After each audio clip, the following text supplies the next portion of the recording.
मैं देख के आ चुका हूँ अवतार 3 यानी अवतार फायर एंड ऐश जो अपनी अवतार फ्रेंचाइजी का थर्ड पार्ट है।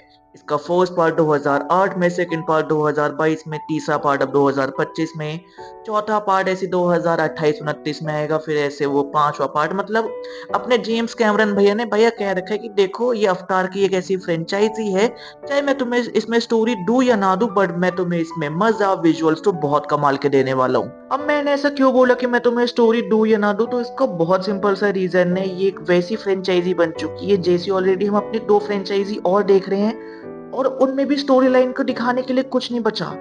जिनवन देखो, उसमें से एक तो आती है अपने फास्ट एंड फ्यूरियस, दूसरी आती है जुरासिक पार्क, क्योंकि अपनी जुरासिक पार्क यहाँ पे अपने फास्ट एंड फ्यूरियस और अवतार यहाँ पे इनकी जितनी भी मूवीज है, इन सबका कॉन्सेप्ट एक ही होता है। जैसे अगर मैं तुम्हें बताऊं अपने यहाँ पे अवतार फ्रेंचाइजी की अगर मैं बात करूं, तो इसमें क्या दिखाते हैं कि स्टार्टिंग में अच्छा ये स्टोरी है, ये अच्छे से पीसफुल जी रहे हैं, ये बहुत अच्छे से आराम से जी रहे हैं। फिर इनकी जिंदगी में एंट्री होगी अपने कर्नल माइल्स क्विच की, क्विड रिच ऐसे जो उसका नाम होता है उसकी एंट्री होगी। वो बंदा इनकी जिंदगी तहस नहस कर देगा। फिर ये स्टार्टिंग के अपने 2-2.5 घंटे में हारते जाएंगे, फिर उसके बाद एकदम से जेक सुली को याद आएगा, अरे मेरा परिवार है, मैं ये हूँ, मैं एक नाभी हूँ, मैं जेक सुली हूँ, मैं ये कर सकता हूँ। फिर वो एंड के 15-20 मिनट में वो कर देगा जो उसने पूरी मूवी में नहीं किया होता, और एंड में वो जीत जाएगा। बस यही इसका फर्स्ट पार्ट का था, यही इसका सेकंड पार्ट का था, ये इसका थर्ड पार्ट में है। अब देखो, जब 2008 में इसका पहला पार्ट आया था, जिसको मैंने अभी जस्ट 5-6 महीने पहले या 1 साल पहले देखा है, तो मैं बावला हो गया कि भाई 2008 में ऐसे विजुअल्स। अब मुझे समझ आ रहा है कि इस मूवी ने अपने 24,000 कलेक्शन क्यों की थी। फिर जब इसका सेकंड पार्ट आया आज से 3 साल पहले, फिर इस मूवी ने 18,000 करोड़ की कलेक्शन की है। एंड आई एम लाइक, भाई इतना मोटा पैसा कमा रहे हो तुम, और क्यों कमा रहे हो वो भी यहाँ पे इजीली देख के पता चलता है। बट थर्ड पार्ट में भी वही सेम। देखो, फर्स्ट पार्ट में भाई हमें अवतार की एक ऐसे जो एक न्यू यूनिवर्स है उससे हमें इंट्रोड्यूस करवाया गया कि एक ऐसे पेंडोरा गांव है, वो अपने अर्थ से यहाँ पे दूसरी जगह पे है, उस पे ह्यूमंस अटैक करना चाहते हैं। और उसके स्टार्टिंग में तो ऐसा दिखाया कि भाई जो पेंडोरा में यहाँ पे जो ऐसे वो नीले रंग के जो ये दानव है ये बुरे हैं और अपने ह्यूमंस अच्छे हैं। बट जैसे जैसे हम वो जेक सोली के थ्रू वो चीजें हम अपने अवतार के एक्सप्लोर करते हैं, then we got to know कि एक्चुअल में अपने ह्यूमन जहां जहां चाहते हैं वो अपने साथ एक अपनी साइलेंट चीज को लेके जाते हैं, यानी द डिस्ट्रॉयर। वो जहां जाएंगे उसको बर्बाद कर देंगे। अब इनको पेंडोरा के रिसोर्सेज, उसका लाइवलीहुड सब कुछ चाहिए, क्योंकि अर्थ का बहुत बुरा हाल हो चुका है।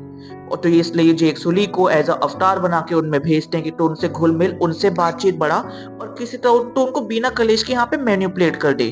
बट उल्टा यहाँ पे अब जेक सुली उनकी बातों में आ जाता है। मतलब वो उनसे इतना ज्यादा वो हो जाते हैं कि वो खुद को फुली ऐसे अवतार में कन्वर्ट करके अपने कर्नल माइल्स क्विडरिच मुझसे नहीं बोला जा रहा, इसकी सेना को किसी तरह बिल्कुल ही एंड में हरा देता है। ठीक है, अब फर्स्ट पार्ट बिल्कुल नहीं होता, हमने कुछ भी ऐसा नहीं देखा, तो इट वाज गुड। फिर उसके बाद जब अपना सेकंड पार्ट आया, तो सेकंड पार्ट वो वहीं से कंटिन्यू हुआ कि अच्छा पहले ही जमीन की थी लड़ाई, अब वो सेकंड पार्ट में आ चुकी है अपने यहाँ पे किस चीज की, यानी अपने पानी की। जब ऑलरेडी अपने जेक सुली को अपने वो जंगल को छोड़ के अपने पानी वाले लोगों के पास जाना पड़ा था, वो मिट लॉबी जो भी मतलब वो ऐसे जो वाटर क्लैन होता है वो उनके पास गया, उनसे हेल्प मांगी, और फिर उसके पहले उन्होंने हेल्प नहीं की, फिर उन्होंने वहां पे हेल्प कर दी, तो ऐसे करते करते वो सेकंड पार्ट में भी जीत गए। बट फर्स्ट पार्ट में जो अपना कर्नल था वो एक इंसान था, तो वो अपने जेक सोली जो अवतार के रूप में था उससे नहीं जीत पाया। सेकंड पार्ट में इन्होंने दिखाया कि जो अपना कर्नल है वो तो मर चुका है, बट इन्होंने उसकी मेमोरी अपने पास स्टोर करके रखी हुई थी ह्यूमंस ने, तो उसकी पूरी मेमोरी इन्होंने फिर से एक अपने जो अवतार था नकली उसको बनाया, उसके अंदर उसको इंसर्ट कर दी।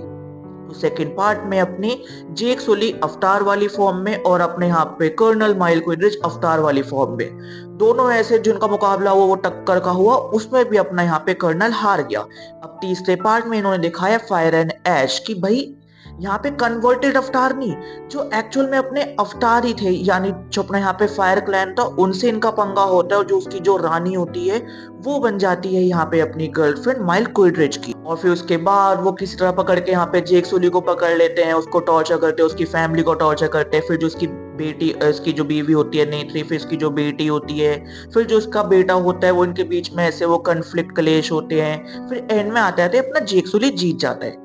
अब इसके बीच में क्या-क्या दिखाया गया, कैसे-कैसे है वो एक्चुअल स्टोरी किस बेस पे, फिर उसके बाद वो स्पाइडर का दिखाना कि स्पाइडर अपना है तो इंसान बट वो उसके बाद भी अपने ना भी और यहाँ पे इन लोगों के बीच में बिना किसी मास्क के सांस ले पा रहे हैं। तो ये कौन सा ऐसा ज्योग्राफिकल यहाँ पे ऐसे करिश्मा हो रखा है तो इनको इसको भी पकड़ना है। और गाइस देखो ऐसे करते-करते ये 3 घंटे 15 मिनट की मूवी हो जाती है यहाँ पे खत्म। क्या मुझे मूवी अच्छी लगी? मुझे बहुत ज़्यादा अच्छी लगी। क्या मूवी ने मुझे 1 सेकंड के लिए बोर किया? नहीं, मूवी इतनी ज़्यादा वो हुक और टाइट को खुद को पकड़ के रखती है, मैं 1 सेकंड के लिए बोर नहीं हुआ and I am like okay इतनी जल्दी एंड हो गया and then I got to know भाई 3.5 घंटे हो चुके हैं। तो ये मूवी इतनी ज़्यादा अच्छी है बट वही था कि मैंने जो अपने सेकंड पार्ट में देखा था वही मैं ऑलमोस्ट थर्ड पार्ट में देख रहा हूँ, बस पानी की जगह यहाँ पे आ गए।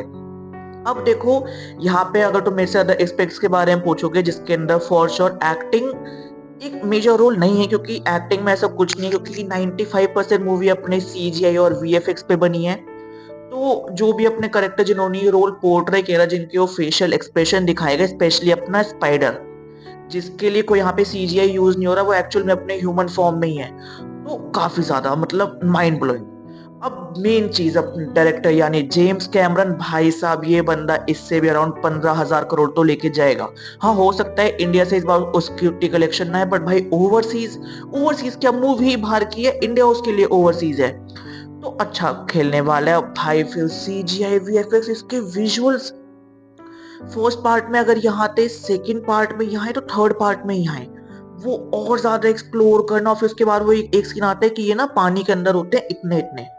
तो जब वो पानी के अंदर ऐसे वो हल्के हल्के चल रहे हैं वो पानी हिल रहा है तो वो एक एक जैसे पानी जैसे ऐसे ऐसे हिल रहा है तो वो इनकी बॉडी पे ऊपर आते हुए बॉडी से नीचे आते हुए वो इतना स्मूथ इतना प्यारा दिखा रहे हैं इनकी आंखों में वो आंसू आते हुए वो दुख गुस्सा वो एक्सप्रेशन अपने सीजीआई वीएफएक्स से निकालते हुए जो अपने एक्टर अपने रियल लाइफ में नहीं निकाल सकते उस तरीके से एंड वो जितनी लोकेशन दिखाई गई है भाई आई टोटली लव्ड इट। और जितने वो न्यू व्हीकल्स दिखाए गए हैं वो उड़ने वाले व्हीकल्स वो सारी चीजें तुम्हें ऐसा एक्सपीरियंस होगा कि भाई तुम क्या देख रहे हो। मेरे से एक बहुत बड़ी गलती हुई कि मैं इसको पीवीआर में देखने चला गया।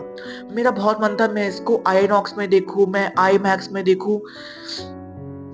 भाई वो एक्सपीरियंस मैं उसको फिर से एक्सपीरियंस करना चाहूंगा and the BGM the music for top notch. बस वो एक छोटी सी दिक्कत है कि मुझे थोड़ी कहानी वही रिपीटेटिव लगी बस वो थोड़ा अगर ठीक हो जाता ना भाई।